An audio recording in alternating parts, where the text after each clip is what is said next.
नमस्कार। उत्तरकाशी में हरसिल के पास धराली में 5 अगस्त 2025 दिन मंगलवार को कुदरत का कहर बरपा है। उसने सबको हिलाकर रख दिया। इतनी भयानक तस्वीरें आ रही हैं कि कोई भी विचलित हो जाए।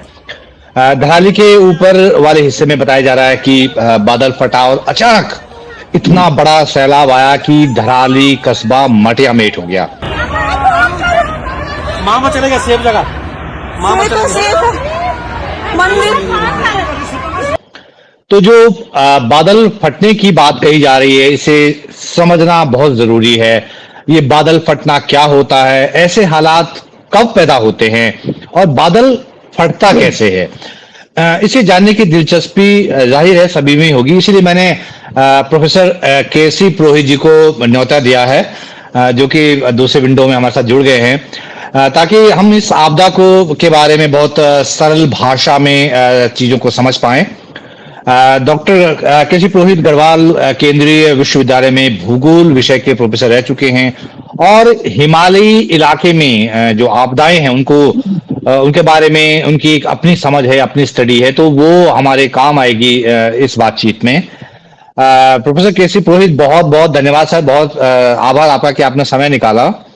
Thank you Manoj ji, thank you sir. तस्वीरें देखी आपने, सब चीजें आप बेहतर जानते हैं पहले से ही। जिस तरह सैलाब आया है, मलबा आया है, बोल्डर आया है, वो भी सब अचानक आया है और उसके बाद शांत हो गया। तो जो लोकल नदी थी उससे पहले शांत बह रही थी और अचानक हलचल मच जाती है, तहलका मच जाता है। कहा जा रहा है कि ये बादल फटा है। तो ये समझना चाह रहा था, ये हमारे जो व्यूअर भी समझना चाह रहे हैं कि ये बादल फटना ये क्या है सर, क्या क्या क्या कहते हैं इसे, कैसे होता है? ओके। जैसे कि आपने कहा, बहुत बड़ी आपदा आई है और हिमालय और उसमें विशेष रूप से उत्तराखंड और उसमें भी उत्तरकाशी पहले से ही आपदाग्रस्त एक क्षेत्र रहा है, जहां पर आपदाओं की आवृत्ति सबसे अधिक होती है उत्तरकाशी में। तो आज मन काफी व्यथित भी है और वो सारा सीन देख के तो ऐसा लग रहा कि क्या ऐसा हो सकता है, लेकिन नेचर है, ऐसा होता है।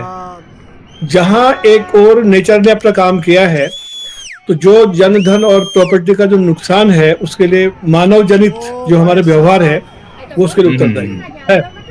तो आपने जो प्रश्न पूछा है, बादल का फटना, क्लाउड बस्ट, तो आपको पता है हिमालय में दो आपदाएं ऐसी हैं जो बहुत ज्यादा आवृत्ति वाली है, जिनकी बारंबारता बहुत अधिक है, जिसमें से एक तो है लैंड स्लाइड, भूस्खलन, और दूसरा है बादल फटना, क्लाउड बस्ट।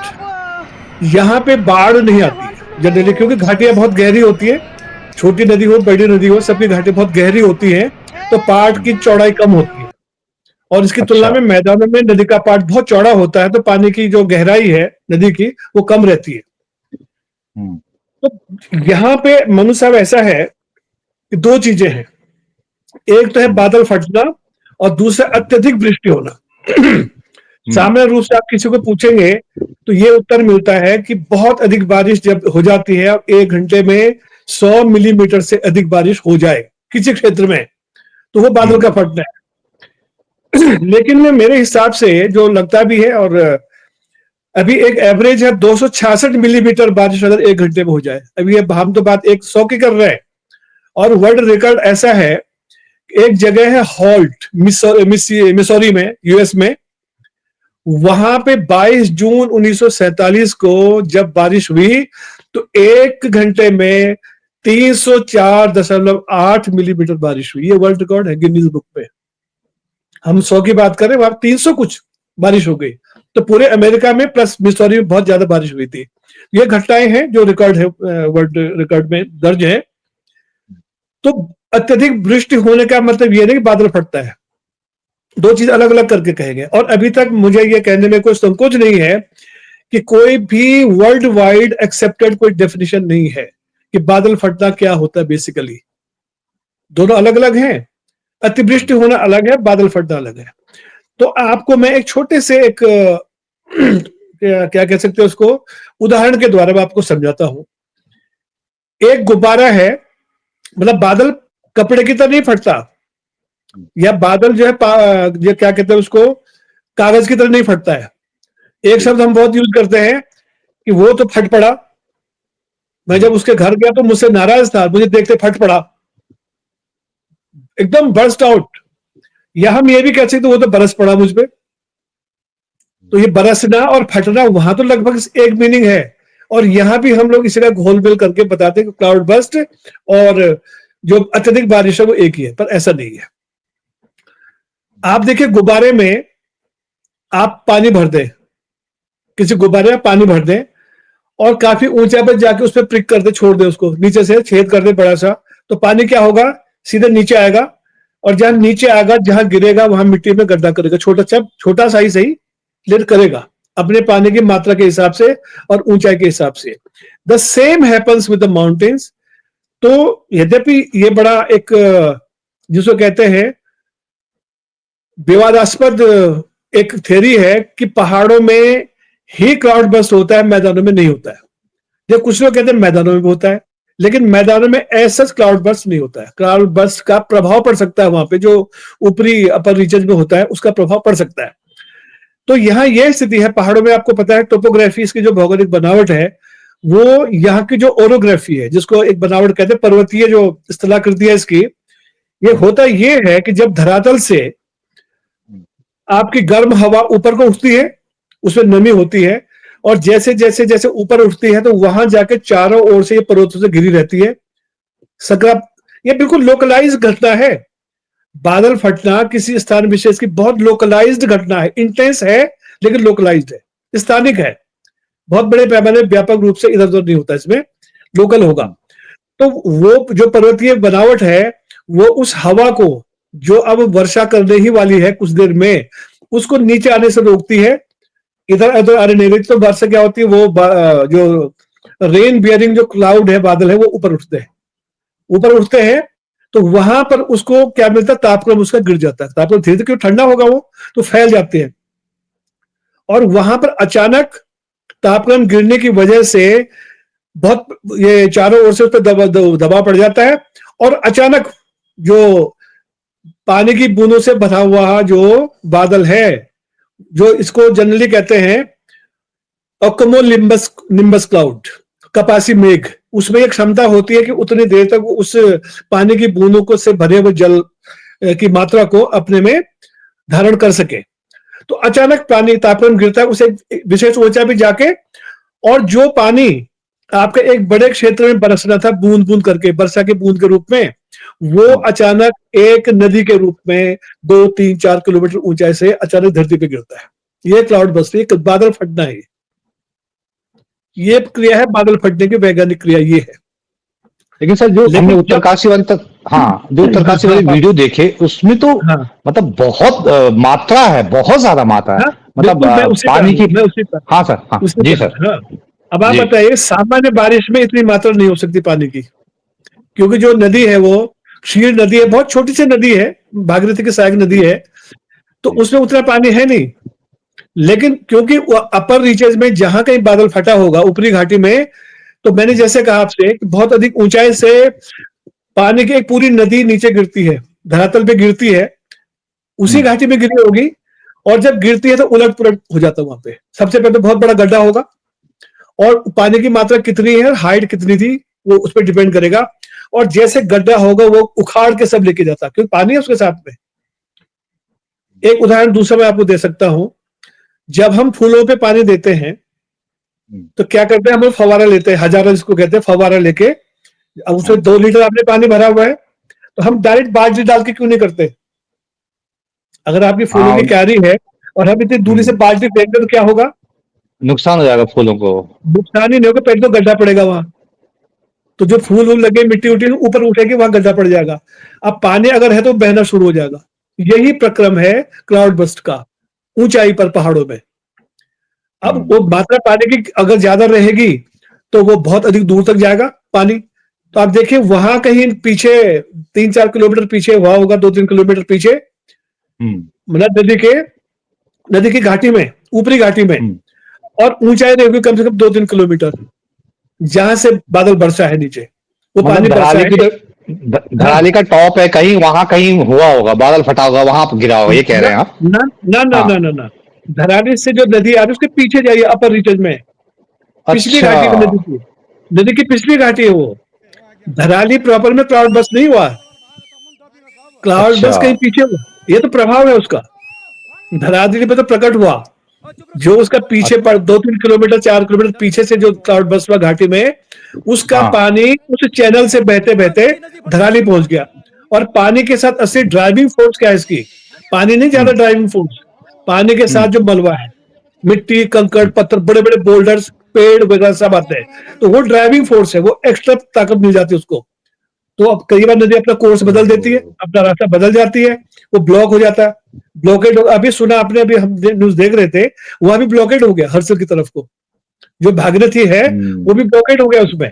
और एक झील उसमें, कृत्रिम झील एक बन गई है उसमें, सॉरी नेचुरल झील उसमें एक बन चुकी है उस हम्म। पानी की वजह से, क्योंकि वहां बोल्डर्स वगैरह जमा हो गए होंगे। तो ये तो है हम्म। बादल फटने का क्रम। हाँ। दूसरा इसमें अत्यधिक वर्षा, जिसको हम कहते हैं टोरेंशियल रेन भी कहते हैं उसको, इंटेंसिव रेन भी कहते हैं इसको, और इसको रेन को हम ये कैसे हैवी रेन भी कहते हैं। तो अत्यधिक वर्षा भी जब होती है तो उसको भी हम्म। लगभग बादल फटना कहते हैं, लेकिन वो वहां पे बादल फटता नहीं एक्चुअली, वो बारिश होती है। अच्छा।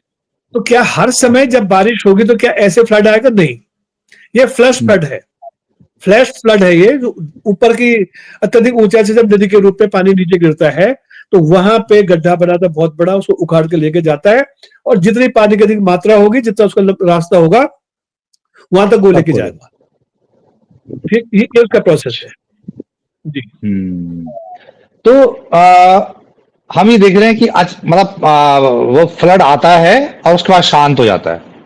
हाँ तो मतलब बिल्कुल वो बिल्कुल। जितना जितना पानी उसमें जो बादल लेके जा रहे थे, मतलब हम सरल भाषा में कहें कि जो बादल पानी लेके जा रहे थे जहाँ बरसना था, वो एक जगह में बरसा और उन्होंने यूं सब पानी खत्म हो गया, मतलब वहीं पे कोटा खत्म कर बिल्कुल, दिया। बस कोटा खत्म है उसका, वो जहां तक कोटा जा खत्म। सकता था गया, और जितना हाँ। पानी था वो खत्म हो गया। अब आप देखो वो नदी घाटी फिर सामान्य हो गई, वो उसे ओरिजिनल हाँ। पानी की मात्रा आ गई वापिस, क्योंकि वो तो अच्छा। अचानक आया ना, एक्स्ट्रा पानी था वो, अब परमानेंट पानी नहीं है वो। जो बादल हाँ। था वो पूरा सा नीचे सब पानी गिरा नीचे, वो उखाड़ उखाड़ के सब ले गए सारा अपने साथ मलबा, वहां पे हम्म। वो उसको कटाव किया पूरा इलाके का, और सीधे हाँ। नदी में समा गया। एकदम लगी हुई है हाँ। भागीरथी नदी, बस हम्म। वो खत्म हो दू, गया। हाँ, दूसरा सब हम वो देख रहे हैं कि वो जो लोकल नदी है जिसे आप शायद खीर गंगा क्या कह रहे हैं, हाँ जी, खीर खीर गंगा, गंगा। हाँ वो जी। जब ऐसे आती है यूं टर्न करती है तो हाँ फ्लश फ्लड उस रास्ते नहीं आया, मतलब उसने वही रूट हाँ, नहीं लिया वो। बिल्कुल बिल्कुल। अब जी। देखिए उसने रूट इसलिए नहीं लिया कि हम्म। पानी की मात्रा बहुत ज्यादा हो गई, और जो चैनल हम्म। बना, घाटी बनी हुई है, वो सकरी घाटी है काफी। तो हम्म। पानी ने क्या किया, पानी तो अपना रास्ता ढूंढेगा स्लोप के हिसाब से। हम्म। पानी ऊंचाई से नीचे इसलिए आता है कि स्लोप है, ग्रेविटी की वजह से आता है नीचे, हम्म। तो हमेशा हम्म। स्लोप का उपकरण करेगा। तो उसको हम्म। वहां पानी का ब्लॉकेड हो गया दाहिनी ओर, जहां जहां एक्चुअल उसका चैनल था, तो वो थोड़ा बाईं ओर मुड़ गया, तो उसको तो बहना आगे चल के, जमा तो हो नहीं सकता वहां पे। तो जहां हम्म। समतल भूमि थी, अभी आपने देखा होगा टीवी पे भी, हम्म। और जहां ज्यादा सेटलमेंट था, उसको ही उखाड़ के ले गया पूरा। तो आज लगता है कि वहां तो पे नदी दो धारों में बढ़ जाती है, नदी वहां पे दो धारों में बढ़ जाती है, छोटी नदी दो धारों में बढ़ती है, उस मलबे की अधिकता की वजह से।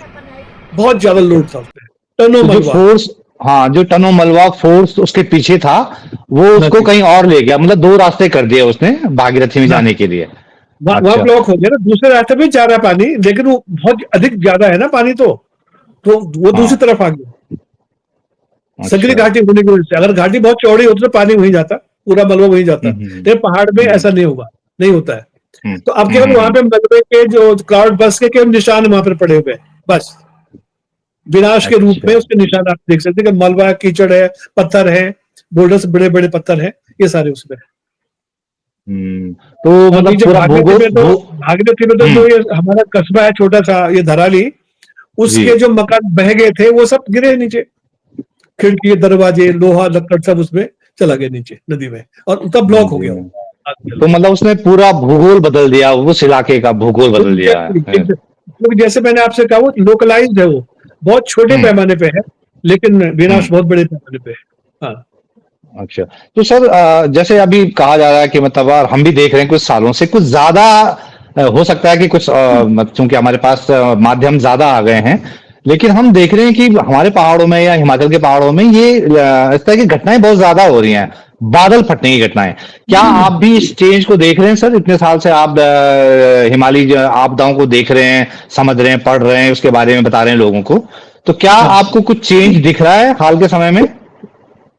हाँ, देखिए इसके जिसको हम कहते हैं पार्टली हाँ और पार्टली ना भी कह सकते हैं इसको। घटनाएं तो बढ़ रही हैं, लेकिन ये हम्म, घटनाएं पहले भी हो चुकी हैं। आप देखिए, केवल बादल फटना नहीं, आपको पता होगा हमारी जो जानकारी में लेटेस्ट ही कहेंगे इसको, 1898 में गोना लेक टूट गई थी। बिरे की ऊपरी घाटी जो है, गोना सत्रह लेक सौ पूरी तरह से टूट गई थी चौरानवे 1794 शायद। 1898 में। अच्छा। गोना नदी, गोना झील, जिसमें आपका कौन सा आता है ये नदी, बिरही नदी। बिरई बिरई जो श्रीनगर बिरही नदी श्रीनगर का जब बैग। जी। श्रीनगर तक उसका असर आपने देखा होगा। एक तो वो था। हम्म, जी सर। दूसरा, अभी केदार आपदा आपने देखी है, पीछे जो चोरा वाली जो आपका चौरा। ऊपर जो टूट गया था, वहां अत्यधिक वर्षा की वजह से ये टूटना हुआ। हम्म। हम जब हम्म। बहुत छोटे थे, तो सन जी सर। 63-64 में, बहुत छोटे हम थे, सुनते थे, एक हम्म। गांव था चमोली या टिहरी में, कोई गांव था, डडवा गांव, डडवा। हम्म। उस समय वहां इतना अधिक बड़ा क्लाउड बस्ट हुआ कि वो सारा गांव ही तबाह हो गया क्लाउड बस्ट की वजह से। तो क्लाउड बस्ट अलग है, बाढ़ अलग है, वर्षा अलग है, इनको आप अलग अलग मिलकर देखेंगे। अत्यधिक वर्षा तो अच्छा। चैनलाइज, अत्यधिक वर्षा होगी तो चैनलाइज होके घाटी में तो जाएगी वो, तो मैदान में तो फैल जाके इसलिए बाढ़ आ जाती है। पहाड़ में हम्म। क्योंकि घाटी घाटी गहरी होती है, और अगर पानी हम्म। की मात्रा बहुत अधिक है, तो तब वो अपना नया रास्ता ढूंढती है। तीसरा उदाहरण वहां पर आपको देंगे हम, हम्म। केदारनाथ आपदा का। केदारनाथ घाटी में ही मध्य महेश्वर क्षेत्र में हाँ। एक नदी है, मध्य महेश्वर की सहायक नदी है। उसमें इतनी बारिश हुई, उसकी ऊपरी घाटियों, ऊपरी रीचेज जो उसका पर रीचेज है, 12 हम्म। और 17 अगस्त 2001 को, तो पूरा गांव ही तबाह हो गया था। 101 व्यक्ति उसमें मारे गए थे। अभी की घटना है, 2001 ओ। की। हम्म। मंदारन रिवर, मंदारन रिवर, मध्य मंदार। महेश्वर अच्छा। की सहायक नदी है, जो उसकी सहायक नदियां है आपके, हम्म। कौन सी, मंदाकिनी की। हम्म। ये घटना भी बहुत ताजी घटना है। आपने हम्म। मालपा में सब देखा, वो लैंडस्लाइड की घटनाएं देखी होंगी। हाँ, जी तो सर। क्लाउड बर्स्ट की हम्म। घटनाएं बहुत बड़ी बड़ी अभी लेटेस्ट हुई है, तो ये निश्चित है कि घटनाओं की हम्म। पुनरावृत्ति बढ़ रही है, आवृत्ति बढ़ रही है। हम्म। हम्म। तो कहीं ना तो कहीं हम इसको क्लाइमेट की जो चेंजिंग हम्म। जो नेचर है क्लाइमेट का, वो तो है। हम्म। हम्म। लेकिन ये उचित नहीं होगा कि हर घटना को हम क्लाइमेट चेंज से जोड़े। अब जैसे कई लोग, मैं अच्छा। देख रहा था आज, कि सरकार ध्यान नहीं दे रही है, वृक्षारोपण खत्म हो गया है। ये ये नहीं है। वृक्षारोपण से क्या मतलब क्लाउड बर्स्ट का? क्लाउड बर्स्ट हम्म। वहां भी हो सकता है जहां बहुत घने जंगल है, क्लाउड बर्स्ट वहां भी हो सकता है। ऊपर से पानी गिरेगा तो अच्छा। बड़े बड़े जंगल उखड़ के नीचे आ जाएंगे। हमने 1970 की 20 जुलाई की अलकनंदा की बाढ़ देखी हुई है, बेलाकुची में। बेलाकुची में हम्म। ये तो हुआ था, ब्लॉकेड हो गया, फिर हम्म। सारा टूट गया। अलकनंदा नदी में इतनी बड़ी बाढ़ आई थी कि सारे जितने पुल थे रास्ते के, सब टूट गए थे, गंगा घाटी के यहाँ पहाड़ में। और मैदान में बहुत बड़ी मात्रा में उस पे, इस पे बाढ़ आई थी। तो ये निश्चित है कि क्लाउड बर्स्ट की घटना, क्योंकि जो वर्षा का ट्रेंड चेंज हो रहा है। अभी आप देखिए, अच्छा। इस जुलाई में ही कितनी बारिश हो चुकी है। अभी तो अगस्त अब आया है, और मैक्सिमम बारिश हो चुकी है। हम्म। मैक्सिमम बारिश पिछले की औसत की तुलना में हो चुकी है अब तक। हम्म। तो ये तो है, बेमौसम की बारिश भी हो रही है। लेकिन खैर, आजकल तो हम्म। बारिश होगी, इसमें तो कोई शक हाँ नहीं है। हाँ। ये तो होना ही है। फिर हम्म। बारिश बरसात में तो होगी। हाँ, तो आप इस क्लाउड बर्स्ट को लोकल वो मान रहे हैं, मतलब लोकल घटना है, प्राकृतिक लो लोकल घटना है। प्राकृतिक लोकल घटना। तो क्या सर भौगोलिक। ऐसा? हाँ, जी। हाँ, आप बताइए जी सर। प्लीज। हाँ, हाँ, तो अगर हम प्राकृतिक घटना इसे कह रहे हैं, तो क्या हाँ। हम ये कह सकते हैं कि इससे जो नुकसान हो रहा है वो मतलब इंसानी वो है, मानवीय जो बिल्कुल चीजें बिल्कुल हो रही हैं? बिल्कुल। हाँ। देखिए, प्रकृति में कोई भी चीज निरर्थक नहीं होती है। प्रकृति में अगर बारिश भी होती है, उसके पीछे एक उद्देश्य होता है। अगर प्रकृति में सूखा भी पड़ रहा है, तो हम्म। उसका एक उद्देश्य है, लेकिन उसका जो प्रभाव है वो मानव को झेलना पड़ता है। भाई, ये दिक्कत है। क्योंकि अब मनुष्य ने हम्म। ये कहते हैं, ये भी मैं करूंगा, ये भी मेरा है, ये भी मेरा, दुकान है, मकान है, सड़क है, पुल है, जमीन है, खेत खलियान है, जानवर है, खुद अपनी जान है, ये सारी चीजें हैं। तो ये जो जिसको हम कहते हैं जान माल का नुकसान, ये तो होता है। और अगर उतना बड़ा सेटलमेंट, उतनी बड़ी बस्ती नदी के किनारे नहीं बसी होती तो ये होता ही नहीं। तो ये इसमें निश्चित रूप से जो लोग हैं उनके प्रति खैर हमारी बहुत संवेदनाएं हैं, इसमें उनको क्रिटिसाइज करना ठीक नहीं होगा। लेकिन ये सत्यता है कि जहां जहां नदी के किनारे या जो अस्थिर भूखंड है वहां पर आपने बस्ती बना दी है, तो प्रकृति तो आपको माफ नहीं करती कभी। प्रकृति कहेगी भैया ऐसा था, ये इलाका मेरा है, इसे इसको खाली करो। जैसे आपने देखा इंक्रोचमेंट, नदी के किनारे इंक्रोचमेंट हो जाता है, लोग इंक्रोचमेंट कब्जा कर लेते हैं। लेकिन जब देहरादून में देखिए, रिस्पना के किनारे, बिंदाल के नीचे सब बस्तियां बसी है। अभी बारिश हुई और पानी की मात्रा बढ़ गई, सब बहा के ले गया कि भाई इतना खाली कर दो, ये हमारा है। तो नदी हमेशा ये सब करेगी। इससे मानव को जो बस्तियां बसाने के जो कुछ सिद्धांत है, तो आपने देखा होगा प्राचीन जो शैलियां हमारे मकानों की थी, नदी से थोड़ा दूर, गधेरे जो पहाड़ी होते हैं थोड़ा दूर, पानी आपको मिल जाए, लेकिन ऐसा नहीं गधेरे के बगल पे बना दो सस्ती जमीन के चक्कर में। आप दूर बनाते थे, टॉप पे बनाते थे। कुछ जानकारी थी लोगों को, भले उन्होंने ज्योग्राफी नहीं पढ़ी होगी, ज्योग्राफी नहीं पढ़ी, जियोलॉजी नहीं पढ़ी उन्होंने, लेकिन वो व्यावहारिक ज्ञान था उनको कि कहां पर हमारे मकान स्थिर रूप से रह सकते हैं। और अभी तो लेटेस्ट आपकी तो कई घटनाएं हुई हैं क्लाउड बस्ट की, पूरे हिमाचल प्रदेश में देखिए, हिमाचल में क्या हो रहा है, शिमला को बर्बाद हो गया, आपका ये सोलन बर्बाद हो गया पूरा, मंडी को देखिए क्या हाल हो गए। और इवन केवल यहाँ नहीं, चीन में देखिए, चीन में भी तो पहाड़ है। हाँ, लेकिन वो डेवलपमेंट की कीमत चीन में तो बहुत बुरी तरह से डेवलपमेंट को दोषी ठहराए जाते हैं। अमेरिका को देखिए, अमेरिका में क्या हो रहा है। लेकिन सर जैसे हम धराली पे लौटते हैं, तो धराली में जो एस्टेब्लिशमेंट जो वहां पे था, मतलब वहां पे होटल्स थे, रेस्टोरेंट थे और होम स्टेज थे, वो बताया जा रहा है कि उनको ज्यादा नुकसान पहुंचा है। तो जैसे आप कह रहे थे कि कुदरत का अपना वो तरीका है, भाई वापस जो उसकी जमीन है, जो इसका इलाका है, उसे वापस ले लिया है। तो फिर ये जो डेवलपमेंटल, ऐसे में तो मतलब चीजें रुक जाएंगी। जो एक आइडिया होता है, एक विचार होता है कि भाई डेवलपमेंट भी जरूरी है, वो भी जरूरी है, कमर्शियल एक्टिविटीज हो रही है, वो भी जरूरी है। तो ये जो कंट्रडिक्शन है सर, ये कैसे इससे हम पार पाएंगे? मतलब वहां पे कमर्शियल एक्टिविटीज, भाई हर चीज छोटी जगह, वहां पे जगह नहीं है, तो लोग थोड़ा आगे जो है धराली में टिक जाते हैं, वहां पे रुक जाते हैं, वहां पे रेस्टोरेंट बन गए, वहां पे होम स्टे बन गए, बहुत अच्छा इलाका है, नीचे गंगा चौड़ी, बहुत भागीरथी का चौड़ा मैदान है वहां पे, तो एक अच्छी जगह थी, वैसा खतरा तो था नहीं। आप बता रहे थे कि वो बहुत ऐसी जगह थी नहीं वो इस तरह की। तो ये जो मेरे कह रहे हैं कि जो कंट्रडिक्शन है सर डेवलपमेंट का और नेचर के, हाँ, ये तो आपका बहुत बहुत ही जिसको कहते हैं एप्रोप्रिएट क्वेश्चन है आपका, जो जानने की इच्छा है। इसको जिसको हम कहते हैं पर्यावरण विकास, पर्यावरण बनाम विकास, यही आप कहना चाह रहे शायद, क्योंकि विकास में हमारा आर्थिकी, हमारा पर्यटन सब कुछ आ जाता है। तो देखिए बेसिकली धराली तो एक गांव है, बेसिकली धराली एक छोटा सा गांव था।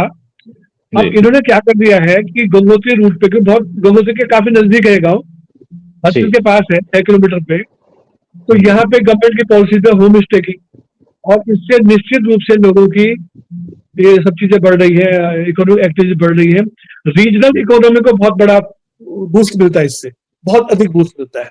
तो आपने देखा होगा कितने सारे जितने होटल्स हैं, जितने प्राइवेट मकान हैं होम स्टे वाले, जिनकी सब दिखाई दे रही थी पहले, उससे पहले वाली तो बहुत ज्यादा थी। तो करीब करीब वहां पे 8 से 100 से लेके average, am I visible? Hello, हाँ बिल्कुल, हाँ बिल्कुल, हाँ। तो वहां पे आप देखिएगा कि एवरेज वहां पे 600-700 लोग तो हर दिन रहते ही है, टूरिस्ट रहे या न रहे, क्योंकि लोग हैं, उनके होटल से, उनके कर्मचारी हैं। तो अभी जैसे कह रहे थे कि करीब 50 एक लोग तो लापता बताए जा रहे हैं, तो सब डेब्रिस में दब गए होंगे, वो चीज ठीक है। लेकिन अब देखिए मानव का जो स्वभाव है वो हमेशा क्या है, रचनात्मक होता है, एक्टिविटी, क्रिएटिविटी। तो एक सिद्धांत भी है हमारे यहाँ मानव भूगोल में, लॉ ऑफ एक्टिविटी। मानव जो है अभी सारी चीज देख रहा है, सारी बुराई है, सारे प्रभाव देख रहा है, पछता रहा है, लेकिन थोड़ी देर बाद फिर उसी को अपना देगा। कि अब यहाँ पर नहीं, किसी दूसरी जगह पे कर लेंगे। तो आपको तो रोजगार भी चाहिए, आपको विकास तो चाहिए। अब आप देखते हैं ये जो रोड आपकी ऑल वेदर रोड जिसको हम कह रहे हैं, चारधाम वाली रोड है, कितना कटाव इस पे हो गया है, कितना कटान इस पे ऊपर नीचे सब हो गया है। माने आपने जो भूखंड है उसको अस्थिर कर दिया, लेकिन वही जो वो है क्या कहते हैं उसको, रोड बनी है, आपके श्रीनगर का मरीज 2 घंटे में ऋषिकेश पहुंचा एम्स में। ये भी आपको देखना पड़ेगा। तो किसी भी चीज के दो पक्ष तो होते हैं, दो पहलू होते हैं। तो ये है कि हम जब भी कोई विकास कार्य करें, उसमें जो आपका सामाजिक समाघात है और जो उसको एनवायरमेंटल इम्पैक्ट है, उसकी तो आपको स्टडी करनी चाहिए। ये सरकार किस लिए बैठी हुई है? सरकार को चाहिए before introducing any developmental program, आपको पहले you should go for that survey. Socio economic जो इम्पैक्ट्स है, पर्यावरणीय इम्पैक्ट जो होगा, उन घटनाओं का क्या प्रभाव पड़ेगा, क्योंकि अल्टीमेटली सब चीज तो मानव के लिए है ना, मानव के लिए है। क्या सकल पदार्थ है जग माही, कर्महीन नर पावत नहीं, दिखा है ना, वो सब चीज मानव के लिए। इसीलिए मानव क्या आज की डेट में सुपर कंज्यूमर है, टॉप मोस्ट कंज्यूमर है ना। जो हमारे फूड चेन है, जो खाद्य श्रृंखला है या जो पिरामिड है, उससे सबसे टॉप में मानव है। उसको सब कुछ उसको चाहिए, लेकिन डेवलपमेंट हो पर्यावरण को ध्यान में रखते हुए। अब फिर ये सवाल आता है ध्यान में कैसे रखे, दो चीज एक साथ कैसे हो सकती है? दुख काल नहीं होई भवालू, हंसत ठठाई फुलावे गालू। आपके एक ही साथ हंस सकते हो, गुस्सा कर सकते क्या? कर सकते हो, आप करके दिखाइए। संभव नहीं है। तो दोनों अलग चीजें हैं। सुख की अनुभूति को प्रकट करने का साधन है हंसना, और दुख या गुस्से को प्रकट करना है आपको मुंह फुलाना। तो आप एक ही समय दो काम तो नहीं कर सकते। ये तो आप मान के चले, तुलसीदास जी ने पता नहीं क्या उस समय समझ लिया होगा। ये है दुख काज नहीं होई भवालो, हंसत ठठाई फुलावे गालू। तो आप दो काम एक साथ नहीं कर सकते। तो ऐसे पर्यावरण विकास जो है, बिल्कुल दो अलग अलग ध्रुव हैं दोनों। तो हमें उन दोनों को साथ लेकर चलना पड़ेगा। मानव करता है ऐसा नहीं है। मानव का स्वभाव है लगातार क्रियाशील रहना, पिछली गलती से सीखना, उसको पीछे छोड़ देना, आगे बढ़ना, निरंतर आगे बढ़ते रहना है। इसीलिए आपकी वर्तमान संस्कृति तक हम पहुंचे हैं, लगातार मानव के प्रयासों से बैठे हैं। अब अभी आप देखिए जी, हाँ, अभी लेटेस्ट आपकी घटना इसी जुलाई के फर्स्ट वीक की घटना है। ये सॉरी मेरे ख्याल से पहली तारीख की घटना थी। ये यहाँ पे जो रूस का एकदम पूर्वी किनारा है कामचटका, वो प्रायद्वीप है, छोटा सा प्रायद्वीप है, बेरिंग स्ट्रेट के ऊपर है, एकदम नॉर्थ वेस्ट ईस्ट का इलाका है। वहां पे भूकंप आया। कितना उसका परिमाण था? 8.8। 8.8 परिमाण का मतलब होता है डिजास्ट्रस, विनाशकारी। वो भूकंप था, लेकिन वो गनीमत थी कि पानी में था उसका केंद्र। अगर उसका केंद्र जमीन पे होता तो it would have been much more disasters. इसका यह है कि जितनी गहराई पे फोकस होगा, उत्पत्ति केंद्र जितनी गहराई पे होगा, नुकसान कम होगा। और जितना उथला होगा, जैसे चमोली उत्तरकाशी में आए थे भूकंप, उनका केंद्र काफी ऊपर था, 2-3 किलोमीटर नीचे, तो वो विनाशकारी। हाँ, वो मतलब परिमाण कम था, फिर भी विनाशकारी था। यहाँ पे दो चीजें मैं थोड़ा कहना चाहूंगा, क्योंकि ये भूकंप का एरिया भी है। जी सर। अक्सर आप भी वहां पे देखते हुए, आपके यहाँ एक्सपर्ट आते हैं, दुनिया भर के एक्सपर्ट टीवी पे आते हैं। वो कहते हैं भूकंप की तीव्रता रिक्टर स्केल पे 8 थी। वो तीव्रता नहीं है, वो परिमाण है, वो है मैग्नीट्यूड। अच्छा, वो मैग्नीट्यूड है। अब जैसे आपको मैं उदाहरण दूं, कपिल देव और बीच में रवि शास्त्री और सचिन को हम ले लेते हैं। Kapil Dev fast bowler, Kapil Dev fast bowler, ठीक है। ये इंटेंसिटी है। माने इंटेंसिटी का मतलब ये हुआ, हाँ, कि क्या है, ज्यादा खतरनाक है, कम खतरनाक है, बहुत माइल्ड है, छोटा मोटा है, साधारण है, या बहुत ज्यादा खतरनाक है। तो फास्ट बॉलर है वो। बीच में सचिन को देखे, कभी कभी वो पेस भी मार देता है। और रवि शास्त्री की, वो स्पिनर है, तो करीब स्पीड और रवि शास्त्री इसकी रहती होगी फास्ट बॉलर की 140 से ऊपर पर आवर, और इनके 90-80 ऐसे रहती है। लेकिन जो 80-90 हम बात कर रहे हैं, वो मैग्नीट्यूड है।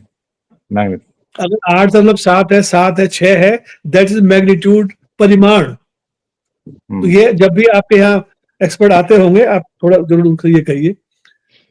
एनीवे, तो दूसरा सर, विकास, हाँ। हाँ, विकास और पर्यावरण को साथ साथ ले जाना है। हम्म तो जैसे कि हम्म कई बार आपसे मेरा ये सब डिस्कशन होता रहता है, जी हमें विकास की प्राथमिकताएं तय करनी पड़ेगी। हर हम्म चीज नहीं करनी आपको साथ साथ। मुझे अभी रोड रोड भी चाहिए, मुझे भी बिजली चाहिए, मुझे भी स्कूल चाहिए, मुझे उस पर रेलवे भी चाहिए, मुझे हवाई यात्रा के लिए एयरपोर्ट भी चाहिए। सब चीज तो एक साथ नहीं हो सकती है। और फिर आप कहते आपको पर्यावरण भी शुद्ध चाहिए, ये तो संभव नहीं है। इसमें थोड़ा हम्म मानव बहुत कुछ स्वार्थी ज्यादा है। तो वो कहता है इस समय निकाल दो, बाकी देख लेंगे, आगे देख लेंगे। मतलब एडोकिज्म है इसमें, तदर्थवाद है। इसमें कर लो तो लॉन्ग टर्म प्लानिंग नहीं है।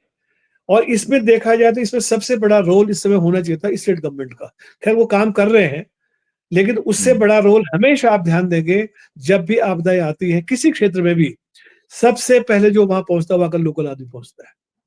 चाहे घटना हम्म आपकी मद्रास में चेन्नई में हो रही हो, चाहे उत्तराखंड में श्रीनगर में हो रही हो, केदारनाथ में हो रही हो, लोकल लोग सबसे पहले पहुंचते हैं। आप उसके लिए रेस्क्यू और क्या कहते हैं उसको, रिलीफ के लिए सरकार तो बाद में टर्न अप हम्म होती है। हम्म हम्म तो ये ध्यान, उसमें लोकल्स को आप लीजिए, उसमें विश्वास में लेके उनको हम्म पार्टिसिपेटरी बनाइए कि भाई आप हमारे साथ। हम्म ऐसा तो अगर वो जब जाते ही है तो थोड़े ट्रेंड हो जाए तो क्या दिक्कत है। अच्छा, उनको हम्म पैसा दीजिए। तो सरकार के पहुंचते हम्म पहुंचते बहुत देर हो जाती है। हम्म। तो लेकिन विकास को छोड़ ये, नहीं सकते।